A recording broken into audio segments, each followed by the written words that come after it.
우리 달력에 보면은 지난 금요일이 소설이라 돼 있으면, 소설은 이 눈이 내린다는, 첫눈이 내린다는 절기입니다. 근데 아직 눈이 내리지도 않고 그렇게 춥지는 않습니다.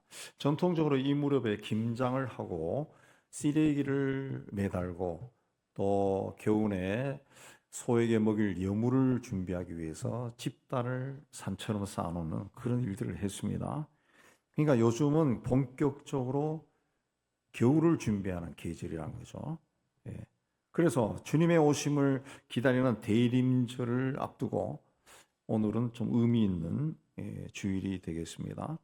자, 교회력은 대림절로 시작해서 성탄절, 주현절. 주현절은 이제 주님이 오셔서 세상에 자신을 드러냈다는 뜻입니다. 그리고 사순절, 부활절, 성령 강림절 이렇게 이어집니다. 그 성령 강림절 이후에는 성탄절이에요. 대림절이에요. 대림절. 그래서 오늘은 교회력으로는 성령 강림절 후 27주 되는 날입니다. 27주. 예. 이 대림절이라는 것은 라틴어에서 오다라고 하는 뜻을 가진 라틴어에서 이제 한자로 번역한 겁니다. 예. 그 4주간 예수 탄생 성탄절까지의 4주, 4번의 주일을 대림절이라 합니다. 이 대림 적을 때 대자는 기다릴 대자고 이말 임자, 또 대강 적을 때도 기다릴 대자에 강림할 강자입니다. 예. 여기 또 비슷하게 쓰는 이름이 이제 강림절이 있어요. 강림절은 내릴 강에 이말 임자. 예. 그래서 강림절에는 기다린다는 뜻이 한자어지만 없습니다. 그래서 보편적으로 강림절은 잘 쓰지 않고 대림절이나 대강절 그렇게 씁니다. 가장 많이 쓰는 건 대림절. 유대인들이 사용하는 달력은 6월절부터 시작합니다. 6월절. 이제 하나님의 백성으로 이제 출발하는 것부터 시작되죠. 교회력은 대림절부터 시작합니다. 대림절. 오늘은 추수감사절 다음 주일이에요. 대림절이 아직 아닙니다. 교회를 보면은 추수감사절 다음 주일부터 대림절이 시작될 때도 있고, 추수감사절 후에 첫 주일, 이 주일을 오늘처럼 한번 지내고 다음 주부터 대림절이 시작할 때도 있습니다. 그건 양력에 따라 가지고 그렇게 차이가 나는데, 그래서 오늘은 이제 성령 강림절 후 제 27주일, 27주 되는 날이고, 교회력으로는 마지막 주일입니다. 마지막 주일. 그래서 교회력으로 교회 예산 결산 또 오늘로 마감하고 다음 주부터 새해 예산으로 집행을 합니다. 자, 오늘을 이제 교회력에서는 왕국주일 혹은 그리스도 대축일 이렇게 이해합니다. 왕국주일이라는 것은 요한복음 18장 12절에 빌라도가 예수님께 그러면 내가 왕이 아니냐라고 물으니까 예수께서 내 말과 같이 내가 왕이다 이렇게 말씀했어요. 이 선언을 배경으로 해서 왕국주일이 교회력 제일 마지막에 배치가 되어 있습니다. 뭐 우리가 만든 게 아니라 수백 년 전에 그렇게 했습니다. 1000년 이상 전에 그렇게 한 겁니다. 교회력을 처음 만들 때. 그렇게 마지막 주일을 왕국주일이다. 그렇게 말한 것은 그리스도께서 우리의 왕이심을 고백하고 우리의 삶을 그렇게 왕에게 복종시킨다. 그런 뜻을 가지고 있습니다. 그래서 세상에 있는 모든 교회가 예수 그리스도가 온 우주의 왕이고 창조물의 왕이심을 고백하며 이 한 해를 마감하는 겁니다. 한 해를 마감하는. 마치 이 세상이 완전히 종말, 이 세상이 완전히 끝나고 새 하늘과 새 땅에 들어갈 때 주님은 우리의 왕입니다 하고 고백하고 들어간 것과 똑같습니다. 그 신앙 고백이 예수 그리스도가 우리의 주님이고 왕이라는 것을 고백하는 것이죠. 예수님은 만왕의 왕이고, 그래서 우주와 모든 만물과 사람들은 예수 그리스도의 통치 아래에 있습니다. 이것이 하나님의 나라예요. 하나님의 나라. 복음이 뭔가? 복음은 하나님의 나라가 세상과 교회와 인류 사이에 시작되었음을 선언하는 겁니다. 예수님이 오셔서 하나님 나라가 시작되었다. 이 세상 속에서 하나님 나라가 시작되었다. 하나님 나라가 뭡니까? 한자로 이해하면 천국이에요. 천국. 예수님이 오시면서 이미 여기서 하나님 나라가 시작되었다는 거죠.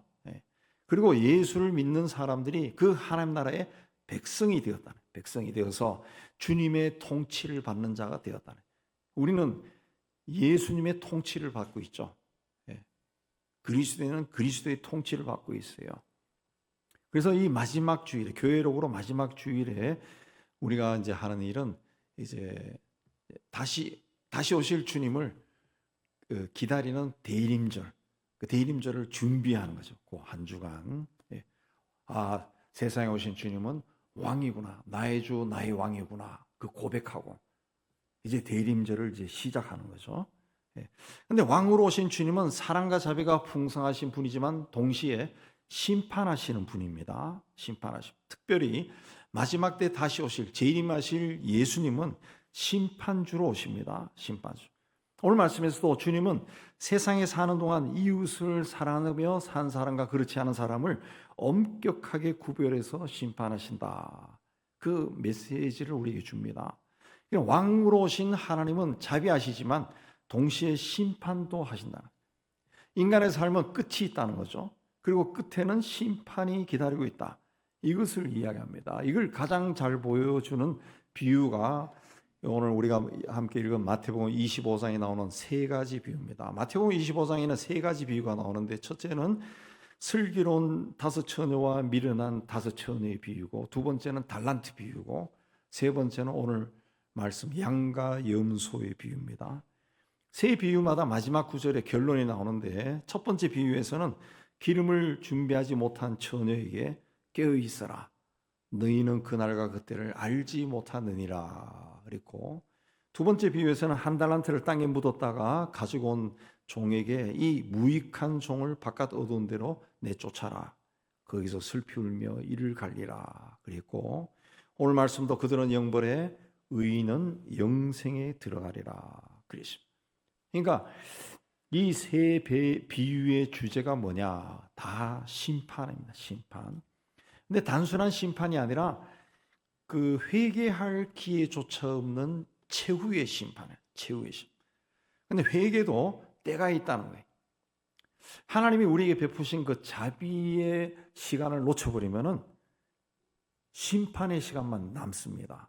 이걸 예수께서 비유를 통해서 세 번이나 우리에게 가르쳐 준 겁니다. 31, 2절에 인자가 자기 영광으로 오신다. 천사들과 함께 온다 그랬습니다. 그렇게 오신 예수님은 임금, 곧 왕의 자격으로 영광의 보좌에 앉으시고 세상 모든 민족을 그 앞에 모으고 구분하신다. 심판하신다. 그랬습니다. 한번 상상해 보세요. 오늘날에는 우리 사회는 별로 없지만 북한에 무슨 태양절 이런 거 할 때 보면은 수많은 군중들이 모여가지고 행진하고, 또 2차 대전 때 히틀러가 그 60만 명의 군대를 모으고 거기서 그 연설하는 그 장면을 있잖아요. 그것도 봐도 이야 굉장하다 싶은데, 주님이 오셔가지고 모든 천사, 하늘에 있는 모든 천사와 함께 주님이 오셔가지고 보좌에 앉으시고 그 천사들은 예수님 주변에 꽉 서 있습니다. 그리고 그 예수님 앞에 세상 모든 민족이 모여 있다는 것이죠. 모여 있다. 상상만 해도 얼마나 장엄한 관계입니다. 장엄하게. 아마 훗날 그 어느 때 우리가 그에 한번 서 있을 거예요. 거기 예수님은 무슨 자격으로 계신다 그랬어요? 왕이고 심판주다 그랬어요. 그리고 모든 사람을 양과 염소로 구분해서 이 오른편에는 양이, 그리고 왼편에는 염소를 두신다. 이건 심판이 굉장히 분명하고 공정하게 이루어진다는 것을 이해합니다. 그리고 양과 염소 사이에는 아무것도 없어요. 예. 그러니까 지금은 의인과 악인이 섞여 살고 있습니다. 예. 겉으로 봤을 때는 의인이지만 뒤로 악한 일을 행한 사람도 있고, 내가 봤을 때는 악한 사람처럼 보이는데 실제로는 의로운 사람인 경우도 적지 않아요. 거의 사람이 구분하는 것이 쉽지 않습니다. 그러나 마지막 심판 때는 양과 염소로 정확하게 구분이 된다 그랬어요. 임금은 오른편에 있는 사람에게 먼저 내 아버지께 복 받을 자다. 그리고 왜 복을 받을 자인지 설명을 합니다. 그리고 왼편에 있는 자에게는 저주를 받을 자들이다. 그리고 왜 저주를 받는 자인지 설명합니다. 오른편에 있는 자들에게는 그들을 위해 예비된 나라를 상속받아 거기서 영생할 것이다. 그리스도. 왼편에 있는 자들에게는 마귀와 그 사자들 위하여 예비된 영원한 불에 들어가서 영원한 벌을 받으며 살 것이다. 그리스도. 아주 극명하게 대조해서 말씀했는데 곧 이것은 이 말씀을 듣는 자들에게 너희들은 왼편에 설 것인가 오른편에 설 것인가 결단하라. 그런 말씀. 자, 여기서 심판의 기준이 뭡니까? 34절 이하에 보면은 너희가 내가 줄일 때 너희가 먹을 것을 주었고 목마를 때 마시게 하였고 나그네 되었을 때 영접하였고 헐벗을 때 옷을 입혔고 병들었을 때 돌봤고 옥에 갇혔을 때 와서 돌봤다. 왕의 보좌 오른편에 있는 사람들은 임금이 어려울 때 도움을 주었다는 거예요. 당시 로마 제국의 지배를 받는 그 사람들은 굶주렸다 합니다. 굉장히 가난했다는데 역사 기록에 보면 굉장히 가난해서 굶주리고 목마르고 먹을 것도 없고 워낙 황야니까 나그네가 되고 집이 없이 떠돌이 생활하고 입을 옷이 없어서 헐벗고 병이 들고 조금만 잘못해도 두들겨 맞고 감옥에 갇혔다. 그렇게 합니다. 그래서 주님은 당시 사람들이 일상적으로 겪던 일을 비유로 사용하시고 근데 의인들은 뭐라 그랬습니까? 주여 우리가 어느 때에 그런 일을 했습니까? 자기들은 그런 일을 한 것이 기억이 나지 않는다는. 그때나 지금이나 이 선한 일을 한 사람들은 자기가 그런 일을 한 것을 잘 기억을 못해요. 왜냐하면 늘 그렇게 생활했기 때문에 그게 뭐 대단한 것인지 그 기억이 되지 않는다. 근데 임금은 내가 진실로 너에게 이르노니 너희가 여기 내 형제 중에 지극히 작은 자 하나에게 한 것이 곧 내게 한 것이다. 진실로 너에게 이르노다. 그건 뭔가 하면은 분명하게 내가 인정한다. 너희가 하는 일을 내가 봤다는 겁니다. 정직하게 봤다는 거예요. 그리고 지극히 작은 자 하나에게 한 것이 곧 나에게 한 것이다. 이게 지극히 작은 자, 헬라어로 엘라키스토스라는 말은 크기나 양이 아주 작다는 겁니다. 또 품위에 있어서 품위가 작다, 천하다는 뜻입니다. 가장 천하다는 거죠. 일상적으로 사람들은 크고 좋고 멋있고 아름답고 그런 것들을 좋아합니다. 사람도 키가 크고 잘생기고 공부도 잘하고 돈도 잘 벌고 재산도 많고 성품도 좋고 그런 사람들을 사람들이 선호하고 부러워하고 존중히 대우를 해주고 또 자기도 그렇게 되고 싶어 합니다. 그래서 반면에 이런 것을 가지지 못한 사람은 은근히 깔보고 무시한다. 그러나 이 왕은 너희 곁에 있는 혹은 지나간 지극히 작은 자, 크기나 양에 있어서 아주 작은 사람, 또 신분이 천한 사람, 그런 사람이 나와 같은 사람이다. 그렇게 말했습니다. 카자흐스탄에서 사역하다 카자흐스탄이 이슬람이 국교 아닙니까?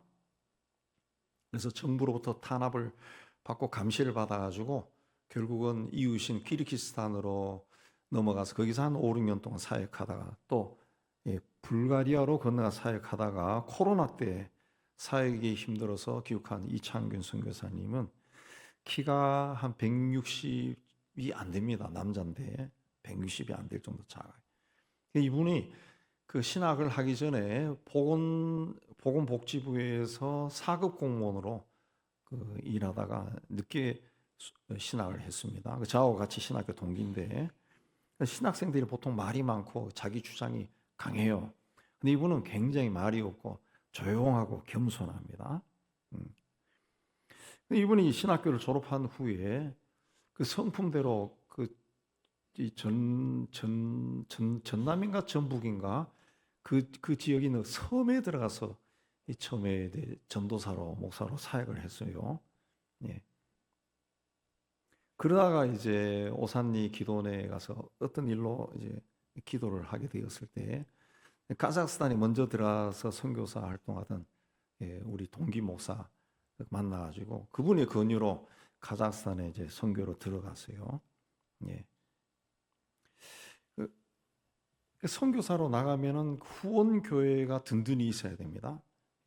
그래서 그런 교회들을 방문해서 교인들을 설득하고 그렇게 해서 후원을 받아야 되는데 그걸 못해요. 그래서 제가 듣기로도 그 두 교회, 우리 교회하고 다른 교회 두 교회가 후원한 것 같은데, 그래서 20여 년 전에 총회 선교구에서 선교사들 그 체크하다가 이분이 너무 후원금이 없어. 그래서 우리 교회로 전화해서 후원금 좀 더 올려주세요. 그 부탁할 정도가 있습니다. 이분은 그 성격도 성격이지만은 그 본인 신앙이 오직 주님만 바라보는 그런 신앙입니다. 주님만 기도하고 기도를 많이 하죠. 그래서 그래가지고 이제 카자흐스탄 들어가서도 보통 그 한국인 선교사들이 아프리카나 중앙아시아나 뭐 어디를 가든지 그 수도에 많이 갑니다. 수도. 근데 이분은 그 카자흐스탄에서도 한국인이 한 명도 가지 않은 그 비행기 타고 2시간 가는 그 세미팔라틴스크라고 하는 지역이 더라. 세미팔라틴스크가 어떤 지역인가 하면은 옛날에 시베리아라고 하던 곳입니다. 토스토예프스키가 그 반역죄로 유형을 당할 때 시베리아로 유형당했다 하는데 그 동네입니다. 거기. 그래서 거기 가면은 토스토예프스키가 살던 그 오두막이 있더라고. 오두막이. 거기 들어가서 거기 또 구소련 시절에 원자폭탄을 실험하던 곳이에요. 그러니까 황폐한 땅이니까 가서 원자탄 막 실험한 거예요. 그런 곳에 가서 이제 선교를 해서 복음을 전하고 교회를 세우고 현지인을 교육시켜서 한 자매를 그 신학 교육시켜서 자기가 추방될 때 교회를 그에게 맡기고 왔어요. 오래전에 그 교회를 지을 때 우리 교회가 거의 한 반 정도 담당해가지고 했는데 그때 제가 가서 교인들과 교제를 한 적이 있는데 그 교인들이 스탈린 시대에 연해주에서 다 차에 실어가지고 시베리아 벌판에 뿌려놓은 사람, 그 후예들입니다. 토구를 땅을 파고 들어 살았다 그러죠. 그 사람들이 후예들이. 또 러시아 사람들도 있지만은 그 러시아 또 모스크바나 이쪽은 유럽이라 그럽니다. 그쪽의 사람들은 굉장히 그 없는 사람들이에요. 없는 사람. 그야말로 그 사회에서 가장 작은 자들, 지극히 작은 자들. 지금도 그들의 그 순수한 얼굴과 그 눈빛이 떠오릅니다. 근데 그분들이 진심으로 그 이 목사님을 그 아버지처럼, 영적인 아버지처럼 존경하고 따르는 모습을 본 적이 있습니다. 줄이고 목마르고 나그네가 되고 헐벗고 병들고 옥에 갇힌 자를 돌본다라는 것은 나 아닌 다른 사람을 생각하고 그들을 마음에 두고 그들의 삶을 들여본다는 것을 뜻합니다. 요즘 또 그런 사람이 있어요 라고 말하는 사람들도 있는데 그건 본인 주변에 그런 사람이 없어서 그렇지 여전히 우리 사회에도 그런 사람들이 적지 않습니다. 여전히 무료 급식하는 정신 무료로 주는 곳에 가기 위해 새벽에 일어나서 전철을 타고 간다는 사람들이 있어요. 외국인 노동 선교하는 분 이야기 들어보면은 그 자기 나라에서는 뭐 의사고 약사고 교사고 교수였던 사람들이 우리나라에 그 나라가 워낙 경제가 힘들고 수입이 없으니까 우리나라에 노동자로 들어와서 척박한 일을 마다하지 않는 그런 사람들이 있다. 외국으로 눈을 돌려보면은 하루하루 연명하는 사람들이 굉장히 많습니다. 임금은 당시 사람들이 무심히 지나가던 그런 사람들이 바로 나라고 그렇게 이해합니다. 나라고. 우리 주변에도 이런 사람이 있다는 거죠. 내가 의식하지 못해서 그렇지 이런 사람들이 내 곁을 지나간다는 거예요. 근데 나는 이들을 전혀 생각하지 아니하고 그저 내 문제만 크게 보고 주님 앞에 나갈 때도 내 문제만 가지고 나가서 살려주세요, 도와주세요. 주님 왜 그러십니까? 뭐 이렇게 기도한다. 그러니까 가만히 들여다보면 주님을 기쁘게 하는 신앙생활이 아니라 나의 만족을 위한 신앙생활을 하고 있다. 주님 말씀대로라면 내가 무심히 지나친 세상에서 지극히 작은 자들, 나보다도 더 낮은 곳에 있는 사람들이 바로 예수라는 거죠. 예수. 그러므로 주님의 뒤를 따라가는 우리들은 우리 삶에 내가 아니라 주님이 있어야 돼. 그 주님이 무엇을 기뻐하신가? 그걸 자꾸 생각해. 주님은 왼편에 있는 사람들에게도 저주를 받은 자들아 나를 떠나 마귀와 그 사자들 위하여 예비된 영원한 불에 들어가라. 내가 줄일 때 또 목마를 때, 나그네 되었을 때 너희가 돌보지 않았다. 그래서 왼편 있는 사람들이 뭐라 그랬습니까? 우리가 어느 때 주님이 줄이고 목마르고 헐벗을 때 우리가 보고 공양하지 아니하였습니까? 그래서 임금이 지극히 작은 자에게 하지 않는 것이 곧 나에게 하지 않은 것이다. 오늘 말씀 가만 보면 오른편에 있는 사람이나 왼편에 있는 사람이라 다 우리는 그런 일을 한 적이 없습니다. 그렇게 이야기합니다. 오른편에 있는 사람들은 그런 사람들을 돌봐주면서 그게 주님을 돌보는 것이다 라는 것을 몰랐다는 거죠. 왼편에 있는 사람들은 어려운 사람들을 지나치면서 그게 주님을 외면한 것이라고 또 생각하지 않았다는 거죠. 자, 이들의 항변 속에, 특히 왼편에 있는 사람들의 항변 속에는 만약에 우리가 알았더라면 우리도 그들을 도왔을 거예요. 뭐 이렇게 주장하는 거죠. 한편으로는 아니 그때 그런 사람이 내 앞에 났을 때 주님께서 주의 성령이 나에게 어떤 감동을 주셔서 저 사람을 도와라. 그러면은 내가 반드시 도왔을 겁니다. 그런 마음도 있습니다. 나도 할 수 있어요. 근데 주님이 그렇게 감동을 아니하셨고 또 주님이 한 것은 나타내지 않으니까 내가 몰랐을 뿐이지 나도 할 수 있어요. 그는 항변이 있다는 거죠. 어쩌면 우리도 똑같은 말을 할지 모릅니다. 그러나 지금 이때는 언제입니까? 이미 그렇게 할 기회는 다 지나갔다는 거예요. 심판주 앞에 서 있는 거예요. 심판대 앞에 서 있는 거예요. 그러니까 그 앞에서는 아유 그때 나에게 그렇게 했으면 나도 할 수 있지. 주님이 정말 나를 사랑하고 나를 구원하신다고 하면은 나에게 그때 저 사람을 도와라 이걸로 판단하실 거라면 심판하실 때 그걸로 판단하실 거라면 얘야 정말 저 사람 도와야 네가 구원받는다. 그럼 말씀하셔야지. 왜 가만히 있다가 이제 와서 니는 저쪽으로 가라 그러면 이게 뭐 하는 겁니까? 우리도 그렇게 할 수 있다는 거죠. 그러나 그때가 언제입니까? 그런 기회는 다 없어졌어요. 그냥 심판받는 때예요. 그때 주님은 그런 사람을 어떻게 대느냐에 따라서 하나님 나라와 영원한 불이 결정된다 그랬습니다. 근데 이 말씀은 단순히 선한 행동을 해야 영생을 받는다 그런 뜻이 아닙니다. 내가 진정으로 예수를 믿는 사람이라면, 진정한 믿음을 가진 사람이라면 당연히 굶주리고 목마르고 헐벗고 병들고 옥에 갇히고 나그네가 된 사람들 돌보지 않겠느냐. 당연히 그렇게 한다는 거죠. 어떻게 그런 사람들을 그 생각도 안 하고 마음도 주지 않고 돕지도 않으면서 어떻게 네가 주님을 믿고 주님을 따른다고 말할 수 있느냐. 그 말씀이에요. 근데 실질적으로 우리가 그 어려운 이웃을 만나는 거 쉽지 않습니다. 그리고 실질적으로 그들에게 도움을 줄 수 있는 거 그것도 많지 않아요. 많지 않아요. 저도 이제 목회자니까 이제 우리 교회를 목회하면서 교인들을 그렇게 방향으로 데려가기 위해 가지고 굉장히 많이 고민도 많이 합니다. 고아들을 돕고 가난한 사람들, 또 사회적으로 법적으로 어려움을 있는 사람들, 뭐 의료 선교 이게 굉장히 많이 생각했는데 그게 한계가 있더라고. 한계가 있더라고. 그거 하려 그러면 정말 교인들이 막 똘똘똘똘 뭉쳐 있든가 아니면은 또 그 뭉친 사람들 중에 이 법을 전공한 사람도 있고 의사들도 있고 뭐 간호사도 있고 뭐 이런 사람들이 굉장히 포진해 있어야 됩니다. 포진해 있고 또 물질적으로도 이렇게 뒤에서 받침해 줄 수 있고 우리 친구 교회에서 이제 1년에 한 번씩 의료 선교 간다 해서 그 한번 물어봤어요. 그 궁금해서 굉장히 부러워서 우리도 했으면 좋겠다. 우리도 찾아온 우리 교회도 의사들이 있으니까 했으면 좋겠다. 아니면 뭐 그 같이 가서 했으면 좋겠다. 이래 물어보니까 그 어떤 의사분하고 해보니까 그 의료 선교가 그 말대로 쉬운 게 아니더라. 가서 1주일이나 2주일 의료 선교 하려 그러면은 그 자기 병원 문을 닫든가 아니면은 환자들이 있기 때문에 대체 의사를 해야 되는 대체 의사, 간호사, 나 그러면 거기 들어가는 페이가 또 발생한다. 약을 사야 됩니다. 기구를 또 가져가야 됩니다. 그 평균 한 5천 내지 한 1억 정도 들어간다. 1억 이상 들어간다는 말을 하더라고요.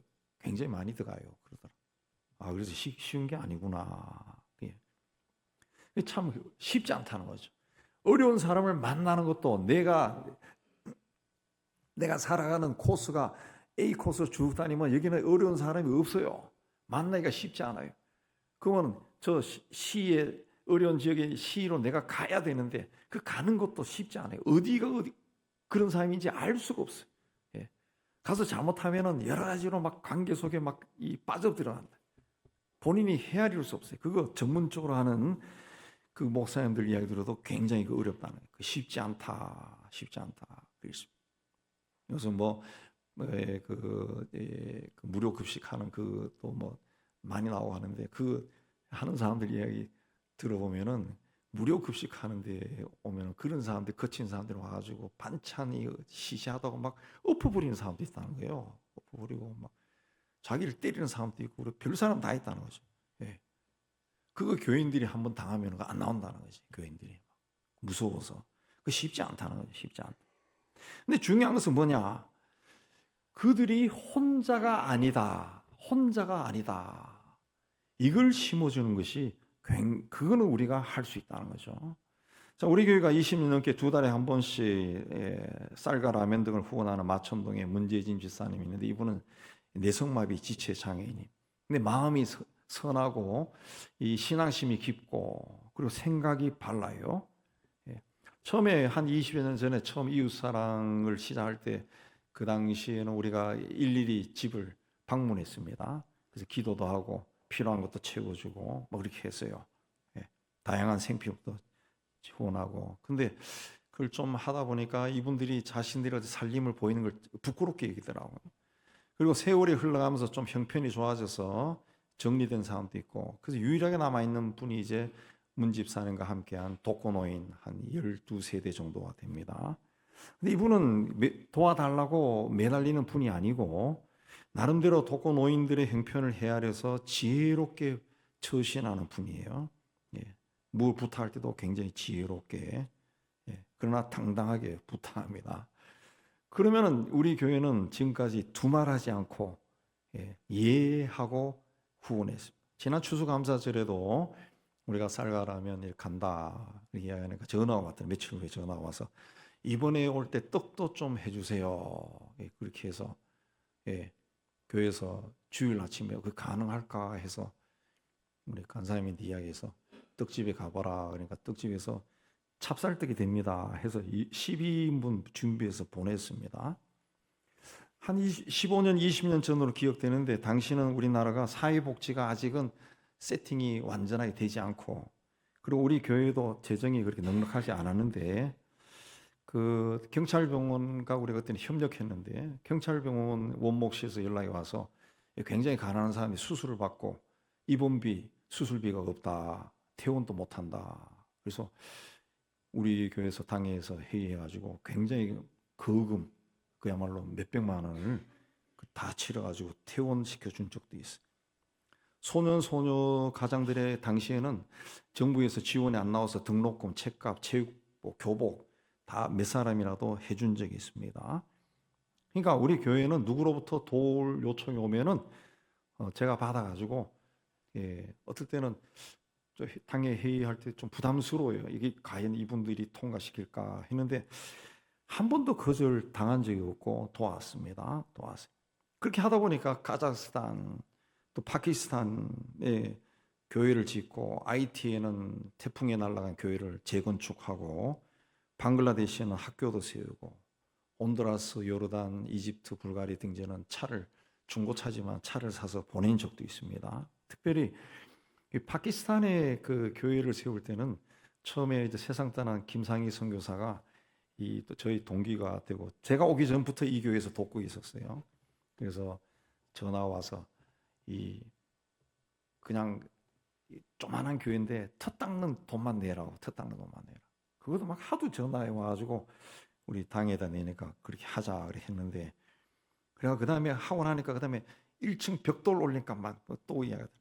그것도 하면서 제가 이제 그 친구하고 통화할 때 당신은 왜 이걸 벌려가지고 우리인데만 자꾸 전화하냐고 우리 동기들 서울 시내 큰 교회 많은데 거기 하라고 그러니까 근데 강 목사니까 해달라. 그렇게 했는데 중간에 그 양반이 코로나 걸려가지고 세상을 떠나버렸어요. 세상을 떠났어요. 이걸 누가 추진합니까? 누가? 그 사모니 되는 고위 선교사인데 연락하니까 자기는 파키스탄 쪽은 전혀 모른대. 전혀 모른대. 그래서 어떻게 해요? 그 파키스탄의 그 교회 지는 목사님하고 이메일로, 예, 영어로 또 파키스탄어로 밥하고 번역해가지고 서로 통신하면서 했는데, 이분이 또 굉장히 또 열심히 있는 사람이야. 뭘 하면은 또 해주세요, 또 해주세요. 그래서 결국 우리 교회가 온전히 해서 3층짜리 작지만은 그 교회를 지었습니다. 한번 가보고는 싶은데 파키스탄 나라가 워낙 들리는 소문이 너무 험악해가지고 못 가지만은, 그래서 교회를 세웠다. 예. 그 나이가 어떤 어려움이 있고 그랬을 때 그 누군가에게 도움을 요청할 수 있는 사람이 있다. 누군가 떠오른다.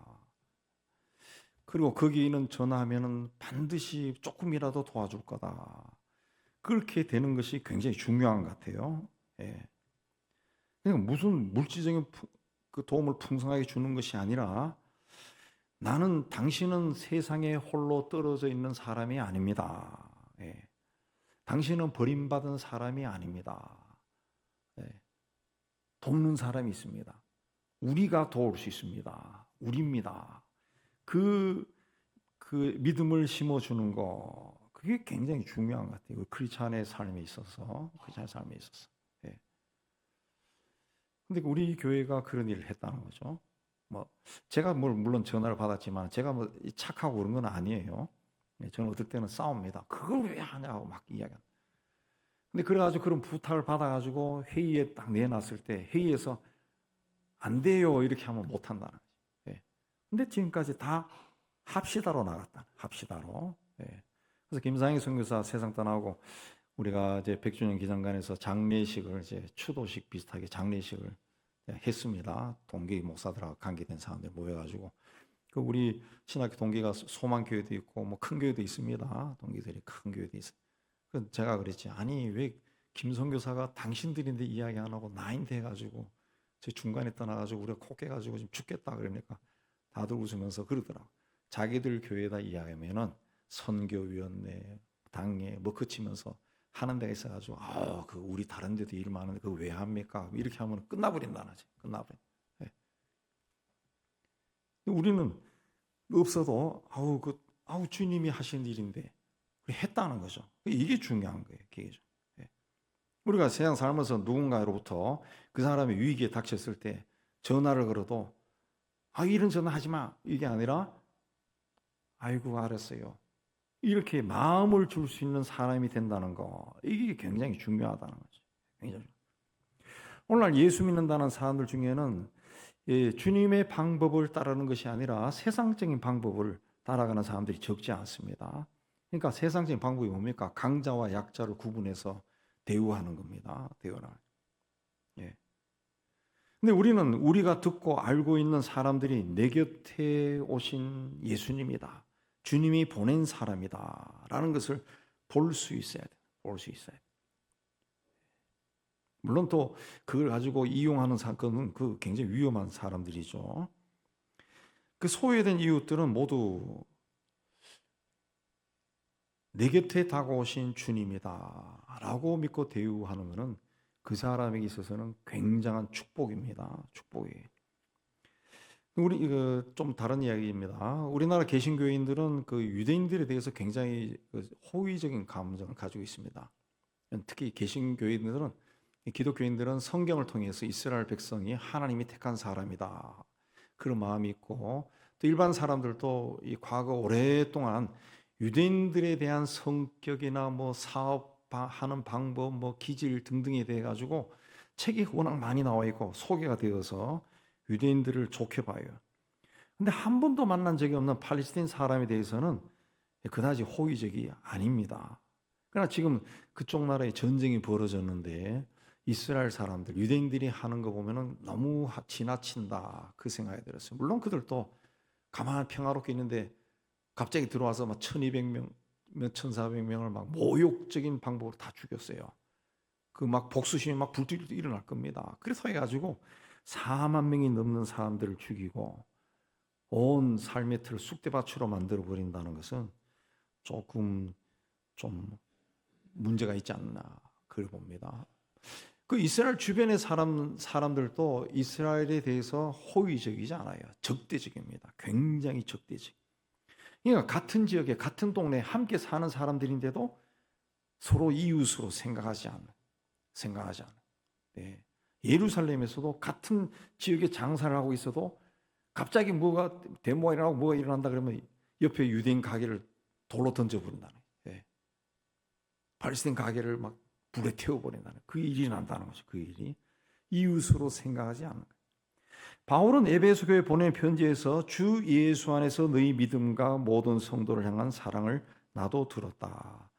주 예수 안에서 너희 믿음이다. 믿음이라는 것은 예수 안에 있는 거죠. 우리가 예수 믿기 때문에 우리의 믿음이 있어요. 그러면은 예수 안에서 모든 성도를 향한 사랑도 있어야 된다. 사랑도 있어야 된다. 그러니까 믿음과 사랑이 이웃 사랑이 같이 가는 거죠. 같이 가는. 신앙이라고 하는 것은 나를 보던 눈을 하나님께로 옮기는 겁니다. 나만 바라보고 나만 만족시키던 삶에서 벗어나 하나님을 바라보고 하나님을 기쁘게 하는 생활이 신앙생활이. 그렇게 하나님을 바라볼 때 이웃을 볼 수 있습니다.